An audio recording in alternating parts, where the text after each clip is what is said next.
स्वामी विवेकानंद जी के सार्ध शती समारोह के समापन के निमित्त आयोजित इस युवा शिविर को 3 सुयोगों ने महिमा मंडित किया है।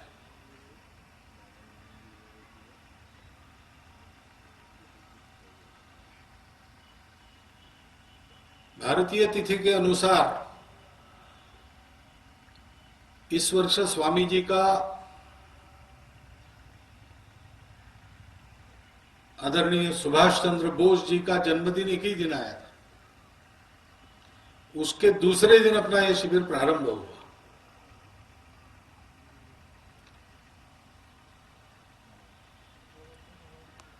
और एक सार्ध जन्मशती आजकल चल रही है।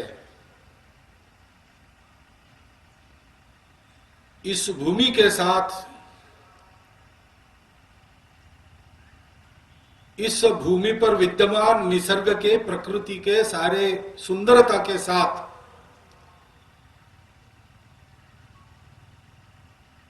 सब असमवासियों का भावनात्मक नाता जोड़ने वाले, जिनको रसराज कहा जाता है, ऐसे अपने कवि स्वर्गीय लक्ष्मीनाथ जी बेजबरुआ, उनकी भी जयंती चल रही है। और इस शिविर के कार्यक्रम को सुफल संपूर्ण हम कर रहे हैं, वो भारत का गणराज्य दिवस है।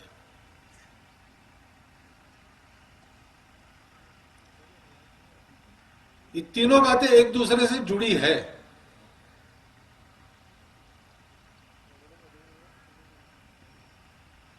इसमें संघ कैसे जुड़ गया, ऐसा प्रश्न आपके मन में आ सकता है।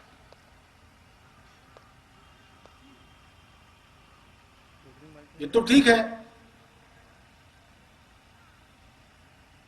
कि स्वामी विवेकानंद जी की सार्ध जन्मशती के निमित्त अनेक आयोजन भारतवर्ष में हुए। उन आयोजनों में एक बड़ा हिस्सा संपन्न किया विवेकानंद केंद्र के तत्वावधान में भारत के अन्य गणमान्य लोगों की एक समिति बनी। उस समिति के द्वारा अनेक संगठन उसमें लगे, केवल 5 नहीं। और औपचारिक रीति से न जुड़ते हुए भी अनेक स्थानीय संगठनों ने कार्यक्रमों में भाग लिया, कार्यक्रमों का आयोजन भी किया। संपूर्ण भारत में एक विशाल कार्यक्रम हुआ। उस आयोजन में राष्ट्रीय स्वयंसेवक संघ का प्रयास भी एक हिस्सा था।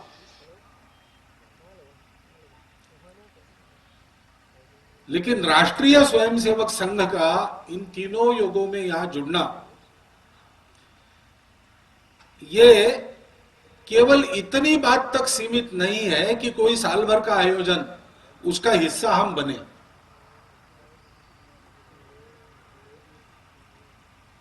राष्ट्रीय स्वयंसेवक संघ का कार्य ही इन सब बातों से संबंधित है।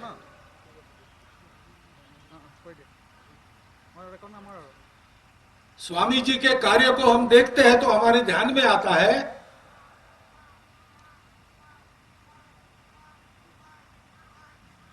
कि अपने संदेश को देने का प्रारंभ उन्होंने किया शिकागो भाषण से, क्योंकि उनके पास 2 संदेश थे। एक सारी दुनिया के लिए था, एक भारतवर्ष के लिए था। सारी दुनिया को उन्होंने बताया कि अपनी सारी संकुचितताएं छोड़ दो, अहंकार को छोड़ दो। दुनिया द्वेष के आधार पर, प्रतिक्रिया के आधार पर, विरोध के आधार पर, अपने श्रेष्ठत्व के अहंकार के आधार पर आगे नहीं जाती है। ये आधार अगर लिया तो वो विनष्ट हो जाती है। विनाश की ओर जाना रोको, अपने कदमों को रोको, जरा अंतर्मुख हो जाओ, विचार करो। केवल भौतिकता में दुनिया का विकास नहीं है।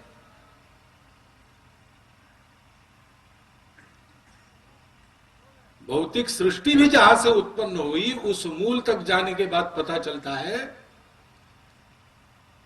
कि संपूर्ण विश्व का मूल रूप आध्यात्मिक है। इसलिए आध्यात्मिक अधिष्ठान पर भौतिक जीवन का विचार करो, केवल जड़वाद के पीछे मत भागो। और भारतवासियों को उन्होंने संदेश दिया कि दुनिया को फिर से इस रास्ते पर वापस लाने का उत्तरदायित्व नियति ने, प्रकृति ने, ईश्वर ने भारतवर्ष को सौंपा है।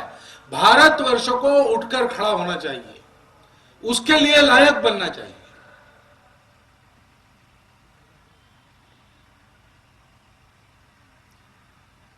आज हम देखते हैं आज की स्थिति में संपूर्ण दुनिया में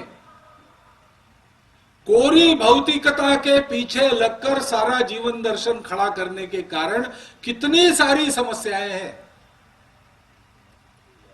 जितनी सुख सुविधा है उसके साथ उतना ही दुख है, उतनी ही अशांति है।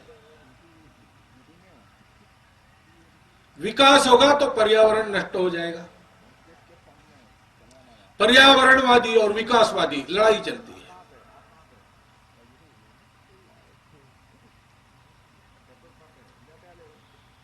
रिलीजन के कारण मनुष्य सात्विक बनना चाहिए, लेकिन रिलीजन के कारण युद्ध होते हैं।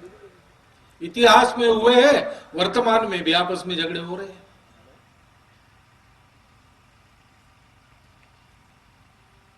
मनुष्य जैसे समझदार प्राणी का जो पशुओं से बहुत ऊपर है और देवत्व को प्राप्त कर सकता है, ऐसी क्षमता जिसको प्रकृति ने दी है, ऐसे मनुष्य के विकास के कारण सारी दुनिया का भला होना चाहिए। लेकिन विकसित मनुष्य स्वार्थी बन जाता है। वो विकास तो कर लेता है, सुख सुविधा तो पा लेता है, लेकिन उसके पास समाधान नहीं होता, उसके पास सुख नहीं होता। और इन प्रश्नों से घिरी और विनाश कर के कगार पर पहुंचती दुनिया आज इन प्रश्नों के उत्तर ढूंढने के लिए 2000 वर्षों तक अनेक प्रकार के प्रयोग करके अब वापस भारत के पास आ रही है। भारत के प्राचीन संस्कृति के पास, भारत के प्राचीन तत्वज्ञान के पास इन समस्याओं का उत्तर मिलेगा। और इसलिए अपेक्षा है दुनिया की कि अपने प्राचीन संस्कृति, प्राचीन तत्वज्ञान के आधार पर भारत एक देश काल सुसंगत अद्ययावत जीवन खड़ा करे अपने समाज का, तो हमको रास्ता मिलेगा। मूल्य वही रखे, मूल्य छोड़ देने से काम नहीं होता। देश काल परिस्थिति के अनुसार मूल्यों की अभिव्यक्ति का रूप बदलता है, मूल्य वही रहते। जैसे कोई पेड़ है, उसकी जड़ जमी रहती है, वो अपनी मिट्टी को रत्ती भर भी नहीं छोड़ती। हवाएं चलती है, तूफान आते हैं, बाढ़ का पानी बहाने का प्रयास करके चले जाता है, मूल अपनी मिट्टी को अगर रत्ती भर भी न छोड़े तो वृक्ष रहेगा, लेकिन पता नहीं टूट सकता है। टूटे नहीं, इसलिए जमीन के ऊपर वृक्ष के जितने अंग है वो सबके सब लचीले होते हैं, इलास्टिक होते हैं। उसका तना, उसकी शाखाएं, उसके पल्लव, पुष्प, सब कुछ हवा के अनुसार, पानी की धारा के बहाव के अनुसार अपने आप को मोड़ते हैं, फिर वापस अपनी जगह पर आ जाते हैं।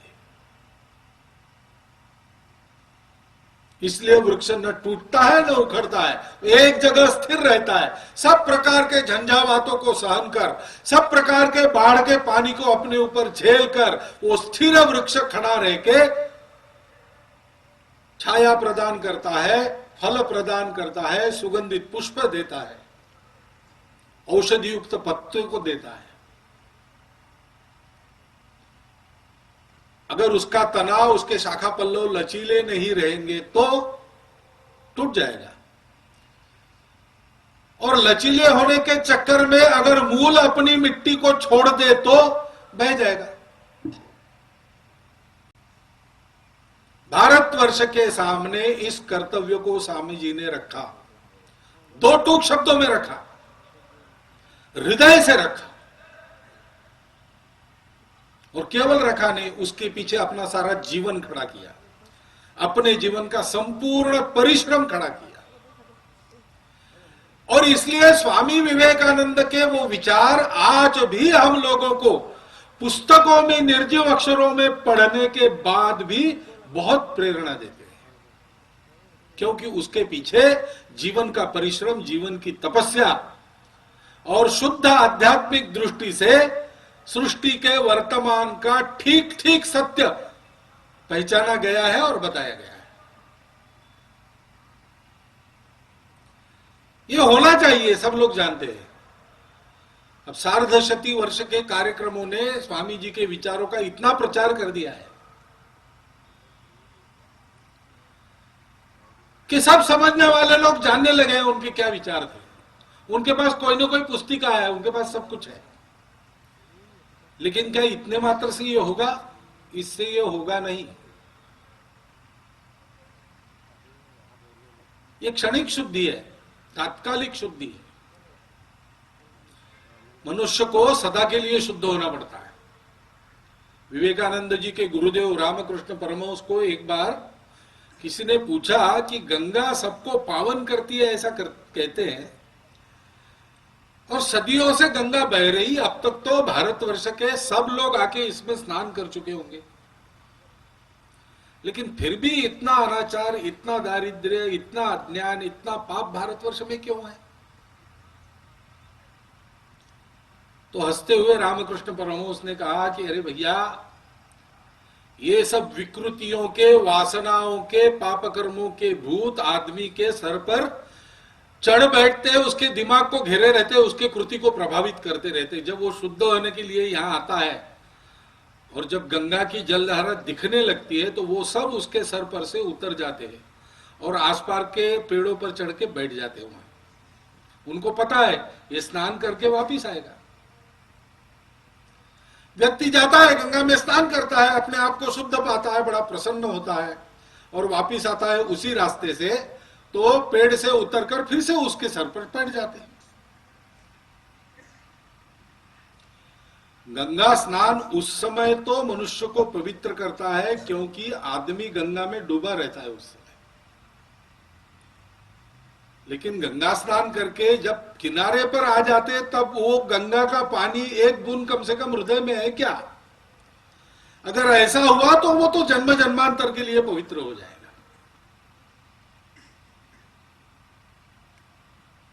अपना देश उत्सव प्रिय लोगों का देश है, इसलिए शताब्दी के कार्यक्रमों में बड़ा उत्साह है, रहता भी है, रहना चाहिए और अच्छी बात है। परंतु इन कार्यक्रमों का उद्देश्य होता है कि वो जो गंगा जिसमें डुबकी लगाई है, अपने मस्तिष्क में, अपने हृदय में उसके जल बूंदों की पवित्रता धारण करके हम जाएं। और ये काम एक दिन के स्नान से नहीं होता, इस काम के लिए तपस्या करनी पड़ती है। स्वामी जी को इसी तपस्या की अपेक्षा अपने समाज से थी और इसलिए वो कहते थे, उनके आखिरी 2-3 वर्षों में उन्होंने 2-3 बार कहा है कि मेरी कल्पना है कि देश के किसी केंद्र स्थान पर मैं ऐसा विद्यालय निकालूंगा कि जिसमें सारे भारतवर्ष के मेधावी तरुण आकर पढ़ेंगे। पेट भरने वाली अंग्रेजी शिक्षा नहीं,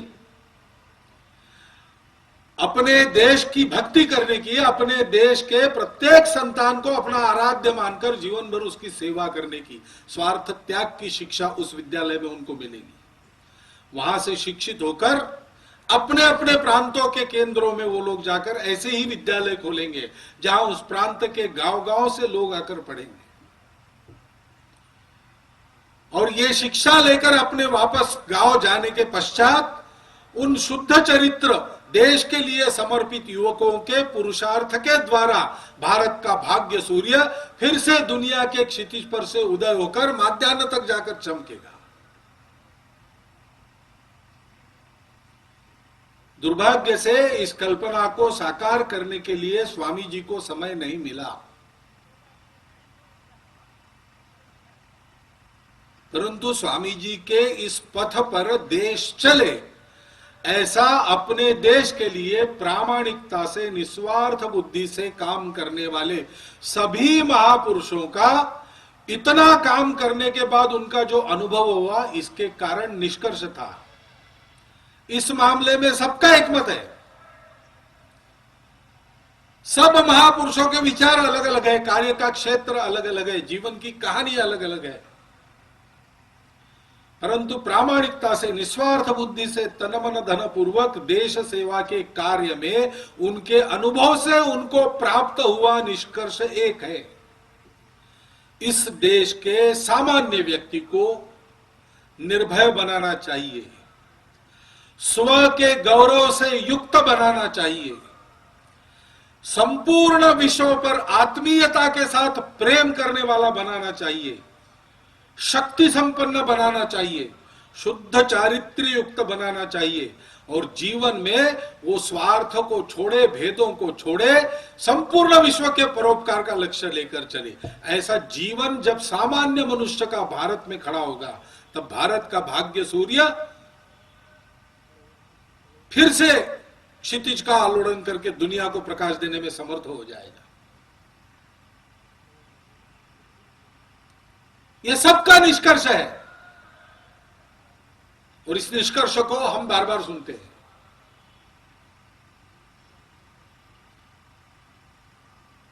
परंतु इस निष्कर्ष को आचरण में लाने के सामर्थ्य की साधना करते हैं क्या?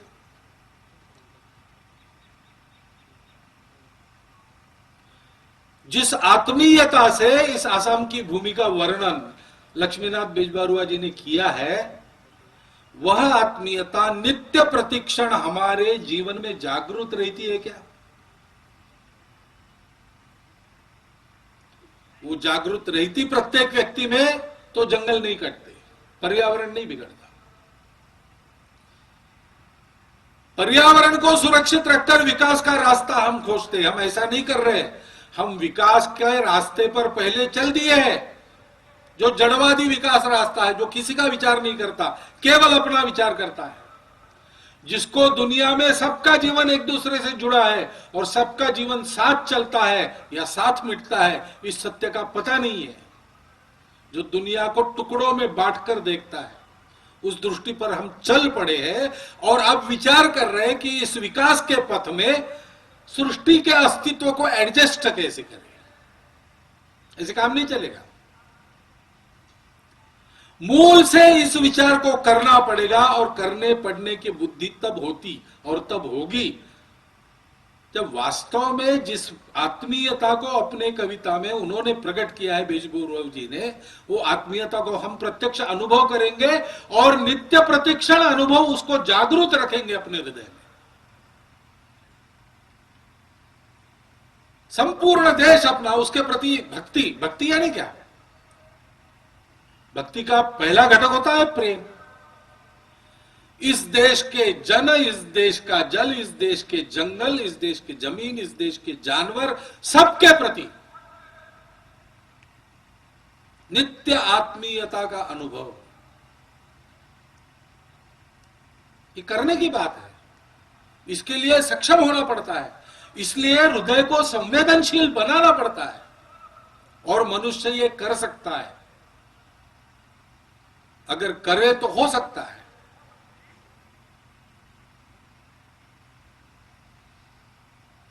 निर्भय बनना, निर्भय बनना यानी क्या?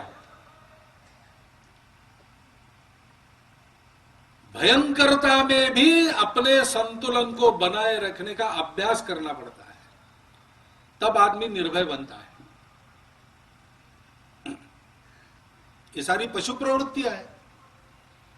आहार, निद्रा, भय, मैथुन, स्वार्थ और भय, ये पशुओं की प्रवृत्ति है।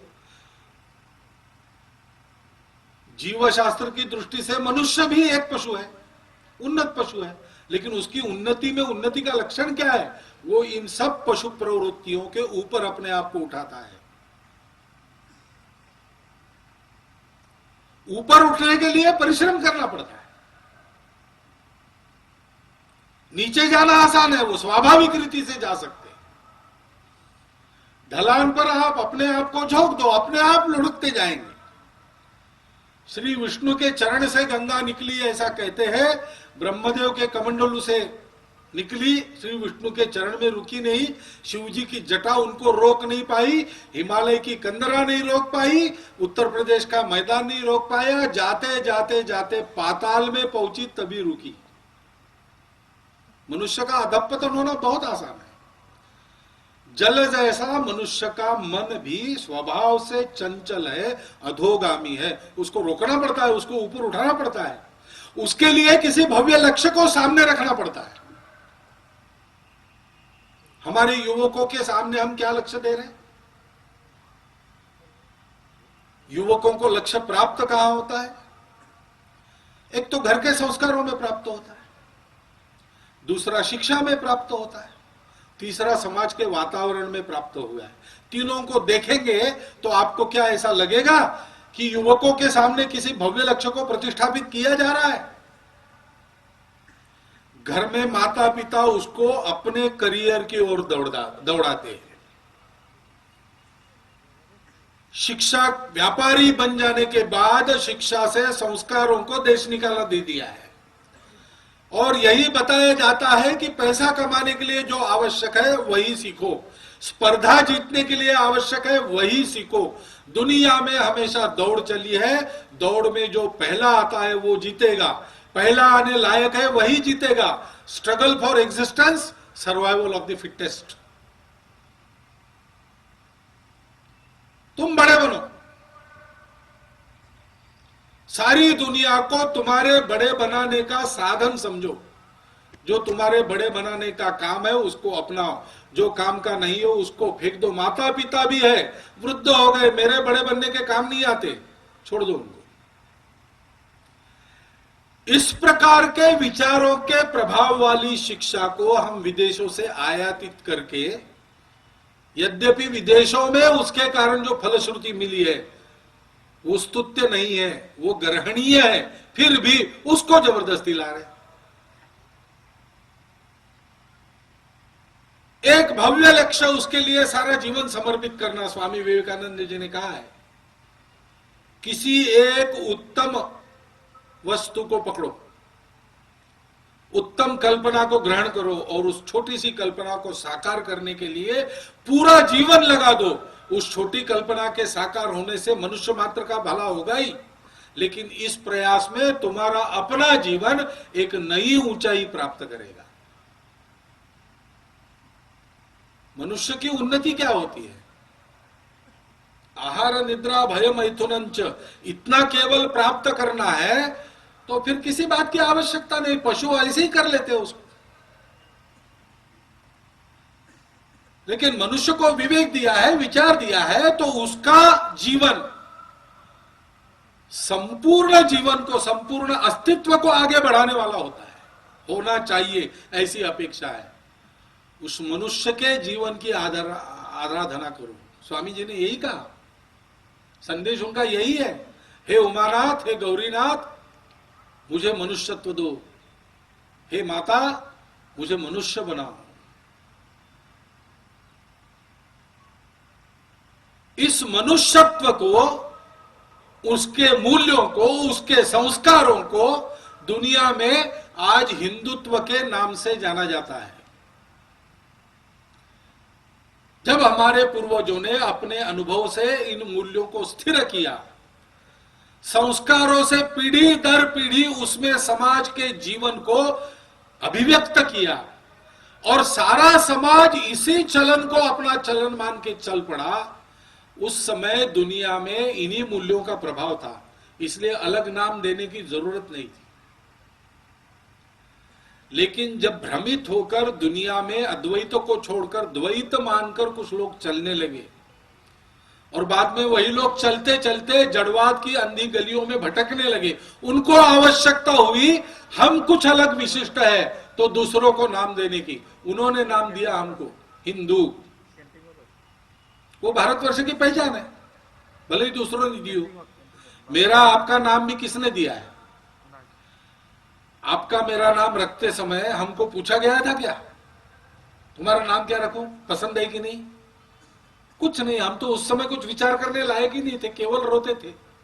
भूख लगी तो भी रोना, नींद आई तो भी रोना, एक ही भाषा समझते थे। किसी ने लिख लिया है हमारा नाम, हमको चिपक गया है, अब उसी नाम को हम प्रतिसाद देते हैं, उसी नाम को हम देखते हैं। हमारी प्रतिनिधि सभा होती है नागपुर में, मेरा नाम मोहन है, हमारे दक्षिण क्षेत्र के संपर्क प्रमुख है, उनका नाम मोहन है, नागपुर महानगर के कार्यवाह है, उनका नाम मोहन है। मैं जिस वाहन से मुझे नागपुर में ले जाते आते हैं, उस वाहन के चालक का नाम मोहन है। प्रतिनिधि सभा में सभी आसपास रहती ही है, और कोई मोहन जी ऐसा आवाज देता है तो हम चारों लोग देखते, तो वो कहता नहीं नहीं आपको नहीं बुलाया, उसको बुलाया। अरे उसको बुलाया तो मेरा नाम क्यों लिया? नहीं, उसका भी नाम वही है, मेरा भी नाम वही है। दूसरे के लिए लिया होगा तो भी मेरा भी नाम वही है, तो मैं देखूंगा। और मोहन नाम से बहुत अच्छे नाम है, लंबे नाम है, बहुत सुंदर है। मोहन नाम तो उसके सामने कुछ नहीं। ऐसा नाम लेकर मुझे आपने 100 बार पुकारा तो भी मैं क्यों देखूंगा? किसी दूसरे का नाम आप ले रहे हो। भारतीयों का नाम हिंदू है दुनिया में। सारे भारतवर्ष के लोग अपने सारे पंथ, प्रांत, भाषा, जाति, उपजाति सबको भूलकर इस एक नाम को सब लोग खड़े हो जाते आवाज देकर, क्योंकि यह नाम ऐसा है, वो जिन विचारों का निर्देश करता है वो विचार संपूर्ण विविधता का स्वीकार करते हैं। वो सहिष्णु नहीं है। सहिष्णु यानी सहन करना। हम सहन नहीं करते, हम सहन करते हैं, लेकिन हम सहन इसलिए करते हैं कि हम आपको स्वीकार करते हैं। Not tolerance mere, but tolerance due to acceptance. हम यह स्वीकार करते हैं कि सभी तरीके एक ही जगह पहुंचेंगे, केवल शब्दों से नहीं, अपने आचरण से स्वीकार करते हैं। दुनिया में अपने पंथ संप्रदाय के कारण जो जो लोग सताए गए, सारी दुनिया में दर दर भटके, कहीं उनको आश्रय नहीं मिला। पारसी लोगों को और यहूदी लोगों को भारतवर्ष में आश्रय मिला, एक दूसरा घर मिला। आज भी वो लोग उसका उल्लेख कृतज्ञता से करते हैं। क्यों? क्योंकि भारतवर्ष का यह स्वभाव है। भारतवर्ष की इस हिंदू संस्कृति का विविधता में एकता, ये एक मूल्य है, कारण उसने सत्य पहचाना है। ये विविधता सत्य का ही आविष्कार है, एक ही सत्य का आविष्कार है। और इसलिए आपस में झगड़ा नहीं, समन्वय से चलो। विविधता में एकता को देखना ये जीवन का सर्वोच्च लक्ष्य है।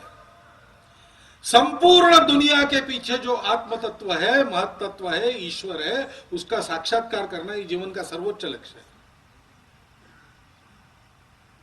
त्याग पूर्वक, संयम पूर्वक जीवन जियो, कृतज्ञता पूर्वक 2 हाथों से कमाओ, 1000 हाथों से बांटो, और अपने विकास के आधार पर सबका विकास करते चले जाओ। सबके विकास के लिए काम पड़े तो अपने विकास की बलि दे दो। ये जीवन का तरीका दुनिया को सिखाना हमारे पूर्वजों ने अपना कर्तव्य माना और उच्चरों से घोषणा की, एतद् देश प्रसूतस्य सकाशात् अग्र जन्मनात् स्वम स्वम चरित्रम शिक्षेरन पृथिव्याम सर्वमानवा। दुनिया के सबसे प्राचीन बड़े भाई होने के नाते पृथ्वी के सर्व मानवों को अपने जीवन से जीवन जीने की कला सिखाएंगे। ये हमारा ईश्वर प्रदत्त कर्तव्य है। उसके लिए हमको तैयार होना है। बुद्धि से जान के नहीं होता, हाँ ये मेरा कर्तव्य मैं करूंगा, संकल्प मात्र से नहीं होता। संकल्प के लिए योग्य बनना पड़ता है। जब कार्यक्रम में आते हैं तब ये सब बातें अच्छी लगती है।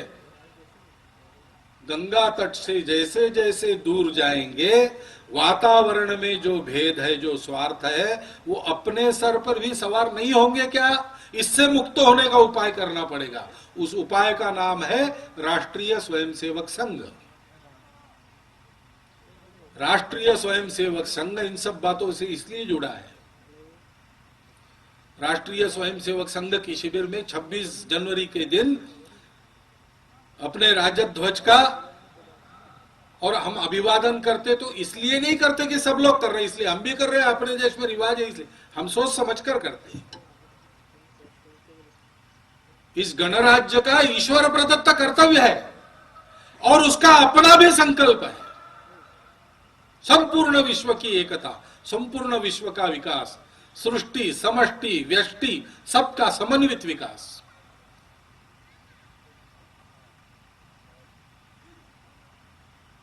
उसके लिए मर्यादा बताने वाला, अनुशासन बताने वाला जो धर्म है, धर्म यानी पूजा पद्धति नहीं, समाज की धारणा करने वाला, अभ्युदय यानी इस दुनिया का भौतिक सुख और निश्रेयस यानी उस दुनिया का पारलौकिक सुख, सब कुछ प्रदान कर सकने वाला जो नियम है, शाश्वत नियम, वो धर्म कहला जाता है।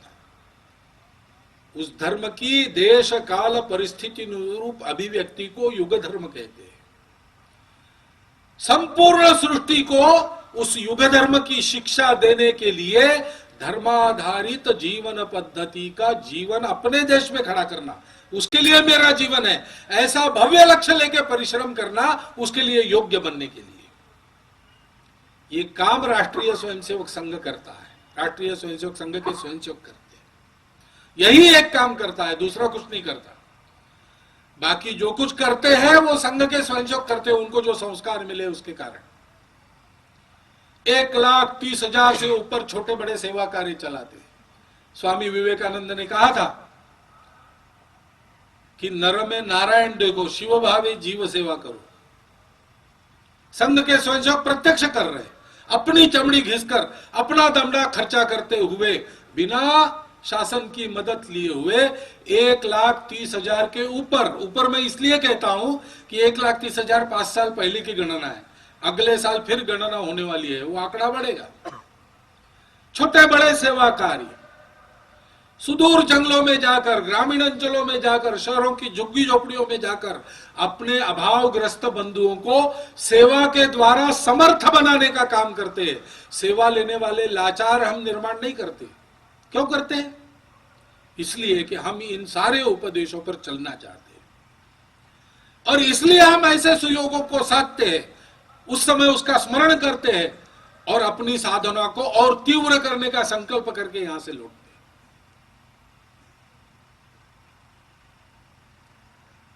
हैं। राष्ट्रीय स्वयंसेवक संघ का काम संपूर्ण हिंदू समाज को इस वैश्विक कल्याण के लिए आवश्यक धर्म देने के लायक बनाने का है। उसको हम कहते हैं संपूर्ण हिंदू समाज को संगठित करना है। और सौभाग्य से ये हिंदुत्व, ये अपने भारत की पहचान है। ये हिंदू समाज भारत के भाग्य में जो कुछ होता है उसका उत्तरदायी है। भारत का कुछ हुआ तो किसको पूछा जाएगा, किसके कॉलर पकड़ी जाएगी? हिंदू को पूछा जाएगा। सौभाग्य से ये हिंदुत्व सब विविधताओं को मान्य करके चल रहा है। कितना विविध प्रकार का जीवन अपने देश में चलता है, अनेक भाषाएं, अनेक देवी देवताएं, अनेक प्रकार का प्रकृति का रूप, अनेक प्रकार के पंथ संप्रदाय। आजकल अनेक प्रकार की पार्टियां भी आ गई है, पॉलिटिकल पार्टियां, सब साथ चलते हैं। आज नहीं चल रहे। अथर्ववेद की ऋचा है, जन्म बिभ्रति बहुधा विवाचसम नाना धर्माणम पृथ्वी यथोकसम। ये पृथ्वी कैसी है? भूमि नहीं कहा, पृथ्वी का। पृथु राजा ने निवास योग्य, कृषि योग्य बनाई हुई भूमि, इसलिए उसका नाम पृथ्वी है। माता भूमि, पुत्रो हम पृथिव्याम। ये भूमि हमारी माता है, मैं पृथ्वी का पुत्र हूं, मैं वहां का रहने वाला हूं। आइडेंटिटी बताइए अपनी। ये पृथ्वी कैसी है? जन्म बिभ्रति बहुधा विवाचसम नाना धर्माणम। अनेक भाषाओं के बोलने वाले, अनेक धर्मों को मानने वाले, अनेक प्रकार के धर्म रखने वाले, गुणधर्म रखने वाले, ऐसे लोगों को धारण करने वाली, स्थिर रहकर दूध देने वाली अनेक धाराओं से गाय के समान, हे पृथ्वी माता हमको शस्य प्रदान करो। वेदों की प्रार्थना है। तब से हमारे यहां ये विविधता चली, कोई झगड़ा नहीं हुआ। हमने विविधता के बीच में एकता को देखकर जीना सीखा है। भारतवर्ष की सारी विविधताओं को जोड़ने वाला, उन सारी विविधताओं को स्वीकार कर, प्रतिष्ठित कर, उनके विकास के मार्ग को प्रशस्त करने वाला एकमात्र दुनिया का विचार हिंदू विचार है। क्योंकि बाकी सब लोग नो यूनिटी विदाउट यूनिफॉर्मिटी ऐसा विश्वास रखते हैं।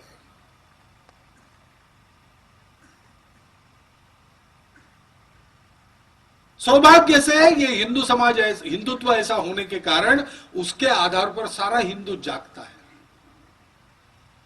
और देश की बहुसंख्य प्रजा हिंदू है, वो जाग गई और उसका पुरुषार्थ जागृत हो गया, तो देश का भाग्य बदलने में क्या देरी रहेगी।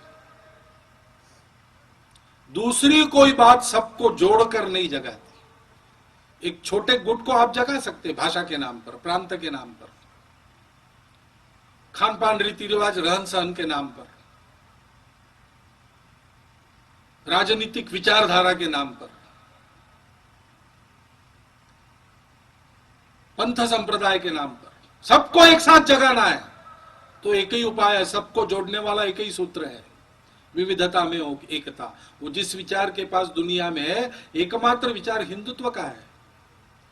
सुप्रीम कोर्ट कहता है इस बात को।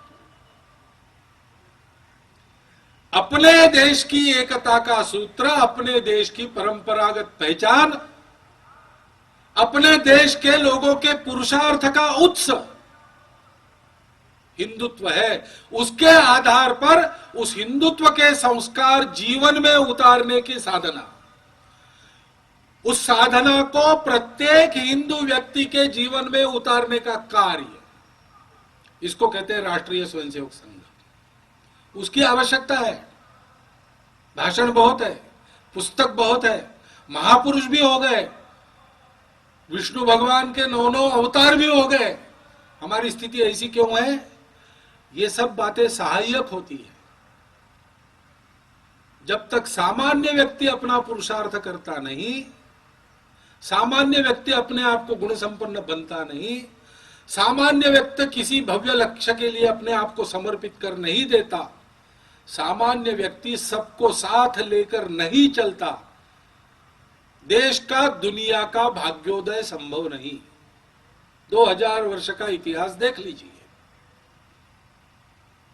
इस एक बात के अभाव में सर्वत्र सब उपाय निष्फल हो रहे, और इस एक बात को कर लेंगे तो छोटे मोटे उपाय भी कारगर होकर बड़े परिणाम लाएंगे। अपने देश के लिए, जैसा मैंने कहा, प्रामाणिकता से, निस्वार्थ बुद्धि से काम करने वाले सब महापुरुषों का ये निष्कर्ष उनके लेखन में अथवा जो आज है उनके भाषणों में आपको मिलता रहेगा। उस निष्कर्ष को प्रत्येक व्यक्ति के जीवन में उतारने का तरीका आप ढूंढते जाओगे तो आपको संघ के ही पास आना पड़ेगा।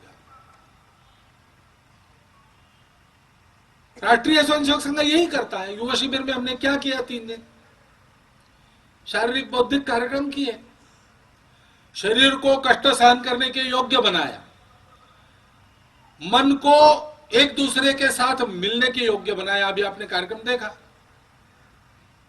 कार्यक्रम तो बहुत आसान है भाई। दाहिना हाथ ऊपर करो, फिर बाएं हाथ ऊपर करो, कभी ताली बजाओ तो कभी हाथ फैलाओ। इसमें कौन सी बड़ी बात है? बच्चा भी कर सकता है, बच्चा कर सकता है, लेकिन 2 बच्चों को एक साथ करना मुश्किल है। विद्वान से विद्वान व्यक्तियों को अभ्यास नहीं है तो इसको साथ में करने के लिए 5 लोगों को खड़ा करो। 5 लोगों की 5 स्थितियां होगी। क्यों? मन नहीं मिलता। शरीर को तो पता है हाथ कैसे बाजू करना, ताली कैसे बजाना, लेकिन दूसरे के साथ करने के लिए मन मिलाना पड़ता है। कदम से कदम मिलाते मिलाते मन से मन मिलता है। सांघिक गीत में आवाज से आवाज मिलाते मिलाते मन मिलने की आदत हो जाती है। ये संगठन कला यहां सीखते हैं हमारे युवक, और इसके आधार पर एक भव्य लक्ष्य को धारण करते हैं। परम वैभवम ने तुम्हें तत्स्वराष्ट्र, मैं करूंगा ऐसा अहंकार नहीं रहता। वो कहते विजय त्रिचना संवता कार्य शक्ति। हमारे सबके प्रयासों से संघ का स्वयंसेवक आएगा, नई रोशनी लाएगा, ऐसा नारा हम नहीं देते कभी। हम राष्ट्रीय स्वयंसेवक संघ जिंदाबाद भी नहीं कहते कभी, क्योंकि स्वामी जी का वचन है कि आज अपने देश में प्रत्येक व्यक्ति को गुरु गोविंद सिंह जैसा बनने की आवश्यकता है। अपने देश की स्वतंत्रता के लिए उन्होंने सर्वस्व अर्पण किया, 4 पुत्र वार दिए, निर्वंश हो गए, फिर भी समाज ने उनको सराहा नहीं, उनको गालियां दी, उनकी उपेक्षा दी। तो समाज के बारे में बदले की भावना उनके मन में नहीं आई। शांतिपूर्वक वो दक्षिण में आए और अपने मृत्यु का उन्होंने सामना किया गंभीरतापूर्वक। ऐसे कार्यकर्ताओं की आवश्यकता हम यहां सिखाते, अपने लिए कुछ नहीं मिलेगा। ये तो आयोजन समिति के हमारे संपादक महोदय थे, इसलिए उन्होंने मुझे धन्यवाद दिया। वास्तव में संघ के कार्यक्रम में बुलाने पर जाना मेरा काम है, इसमें धन्यवाद की अपेक्षा बिल्कुल नहीं है। संघ के स्वयंसेवक जीवन खपा देते, उनको कोई धन्यवाद नहीं देता, कोई धन्यवाद नहीं देता, उनकी अपेक्षा भी नहीं है। वृत्तपत्र में नाम छपेगा, पहनूंगा स्वागत सुमार, छोड़ चलो ये क्षुद्र भावना, हिंदू राष्ट्र के तारणहार। पद प्रतिष्ठा मान किसी बात की आस नहीं, देश के लिए बस देना ही देना है, तेरा वैभव अमर रहे मां, हम दिन 4 रहे न रहे। ये स्वभाव यहां पर व्यक्ति का गढ़ा जाता है, और ऐसे स्वभाव वाले लोग जब सारे समाज जीवन के अंगों में जाते हैं तो वहां अपने जीवन से अच्छे अच्छे काम खड़े करते हैं। अब 88 वर्ष हो गए, शायद ही समाज जीवन का कोई क्षेत्र ऐसा अछूता रहा होगा जहां संघ का स्वयंसेवक नहीं पहुंचा। जहां जहां पहुंचा है, समाज ने संघ के स्वयंसेवकों से अच्छा अनुभव लिया है, और इसलिए संपूर्ण समाज के स्नेह के पात्र आज संघ के लोग बन गए, क्योंकि वो सेवा करते, निस्वार्थ बुद्धि से सेवा करते, अपने लिए कुछ नहीं मांगते, अपना सब कुछ देकर सेवा करते। और इसमें अहंकार की बात नहीं है। वो प्रार्थना में कहते, विजेत्री चना संवादा कार्य शक्ति, हम सब मिलकर करेंगे। करूंगा, कभी कभी अकेले को भी करना पड़ता है तो करूंगा, लेकिन श्रेय मिलेगा संपूर्ण समाज को। संघ की प्रार्थना है, आपने अभी भी सुनी, फिर से सुनिए।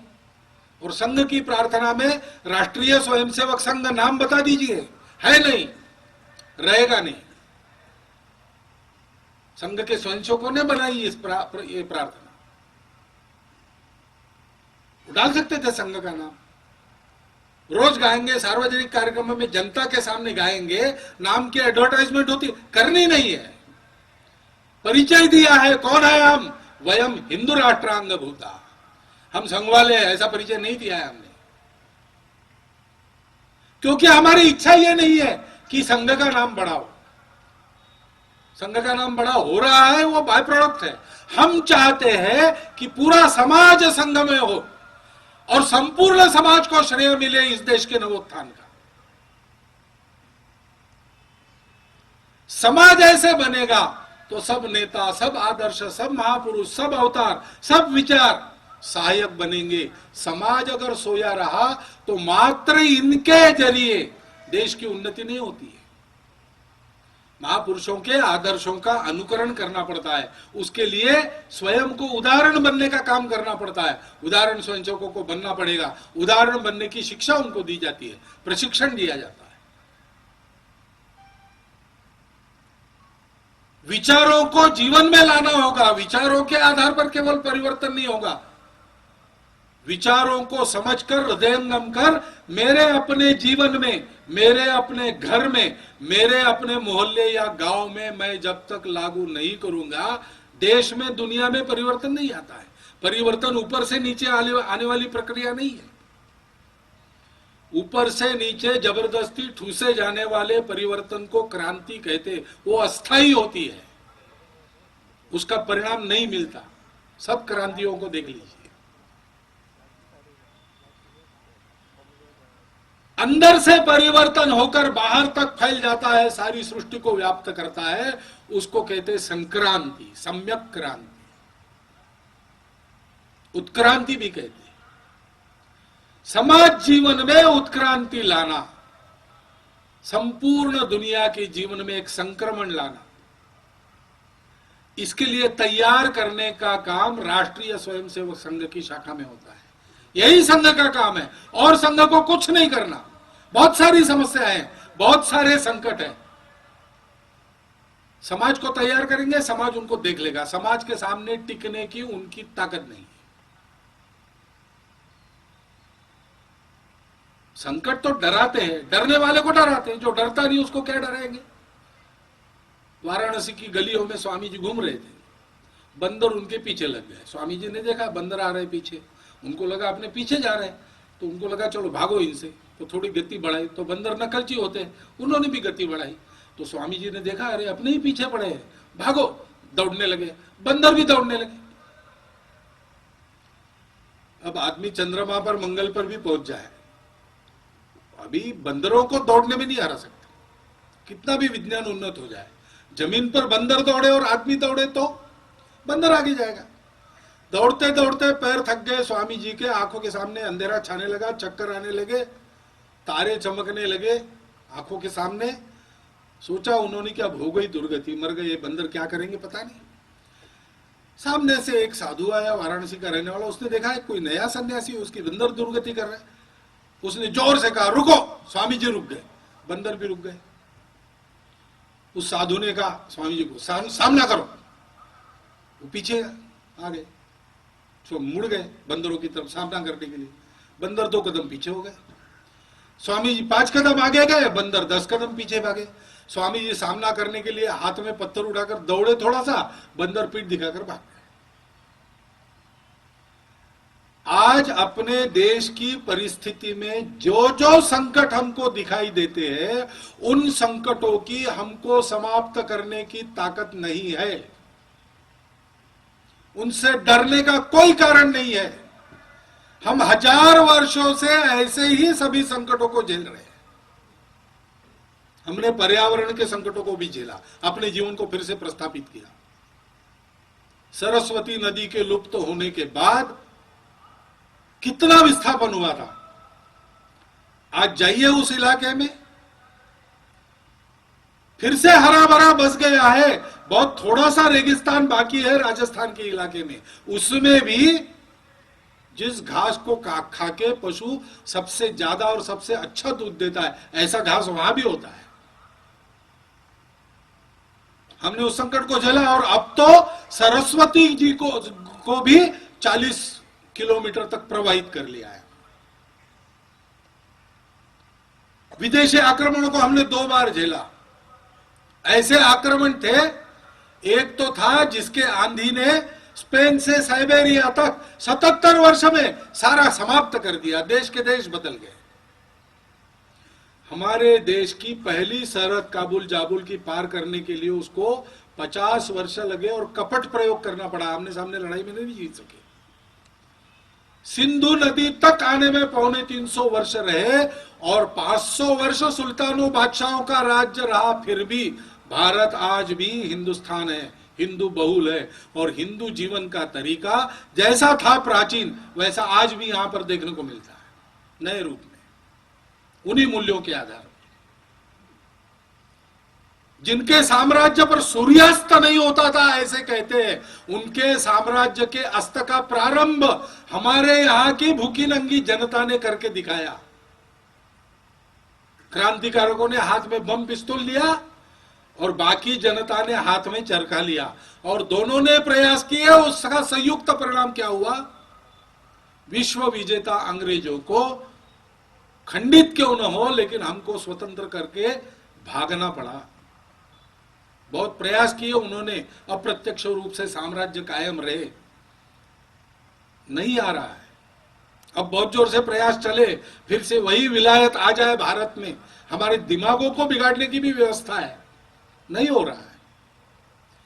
इन संकटों की हमको समाप्त करने की ताकत नहीं है। हम सोए हैं इसलिए ये दुस्वप्न देख रहे हैं। इस दुस्वप्न का मुकाबला क्या है? जाग जाओ। निद्रा टूटेगी तो स्वप्न अपने आप खत्म हो जाएगा।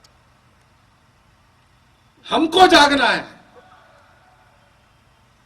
हमारे सामने लड़ाई में टिक सके ऐसा कोई नहीं है, और हम हमारे साथ लड़ाई करना भी कोई चाहेगा नहीं, क्योंकि सारे दुनिया को आज हमारी आवश्यकता है। दुनिया की आवश्यकता पूर्ण करने के लिए, देश का भाग्य बदलने के लिए और अपने जीवन में सुख, शांति, समृद्धि, स्थिरता लाने के लिए हम लोगों को गुण संपन्न बनना पड़ेगा। उस गुण संपन्नता की साधना मात्र राष्ट्रीय स्वयंसेवक संघ में चल रही है। और इसलिए आज के इस तरुण शिविर के समापन के अवसर पर यहां बैठे सब लोगों को मेरी प्रार्थना है कि दूर से दर्शक मत बने रहिए। सहानुभूति, हितैषी होने से कोई काम नहीं होता। हमारा काम होता है, देश का काम नहीं होगा। आपके स्नेह, प्रेम, सहानुभूति से हमारा सब ठीक चलता है। लेकिन हमारा ठीक चलने से क्या होगा? देश का ठीक होना चाहिए। और उसलिए सबको ऐसी साधना करनी पड़ेगी। और इसलिए आप सबको मैं इस साधना के लिए निमंत्रण दे रहा हूं। हमारे माता भगिनियों को समिति की शाखा में जाने का आह्वान कर रहा हूं। पुरुषों को संघ की शाखा में आने के लिए निमंत्रित कर रहा हूं। विशेषकर नवयुवकों ने आना चाहिए, जो संस्कारक्षम है, जिनका जीवन बनना है वो मनुष्य का जीवन बने, अच्छा जीवन बने, संपन्न स्थिर जीवन बने, निर्भय जीवन बने, देश के काम आने वाला परोपकारी जीवन बने, दुनिया को बदलने वाला, नई सुख शांति की राह दिखाने वाला हिंदू जीवन बने। इसलिए संघ के इस कार्य में स्वामी जी के सपने सफल करने के लिए बेज बरुआ जी ने जिस प्रीति को, भूमि के प्रीति को गाया है, उस प्रीति को अपने जीवन में साकार करने के लिए हम सब लोग इस कार्य के प्रत्यक्ष सहयोगी कार्यकर्ता बने। इतना एक निवेदन आपके सामने रखता हूं और अपने 4 शब्द समाप्त करता हूं।